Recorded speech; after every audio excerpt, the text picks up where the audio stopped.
আমি চাপা চক্রবর্তী। জন্মের সময় কালো গায়ে রং দেখে বাবা এই নাম রেখেছিলেন।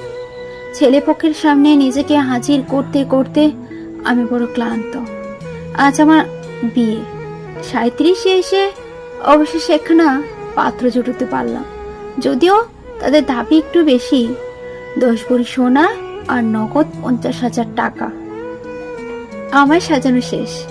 লাল বেনারসি আর চন্দন, কালো চামড়ার উপর সাদা চন্দনটা ভারী চোখে পড়ছে। ঠোঁটের লাল রংটাও কেমন জানি বেমানান ঠেকছে। বিয়েটার হলো না শেষ পর্যন্ত। বরের টাকা গয়না কিছুই জোগাড় হয়নি।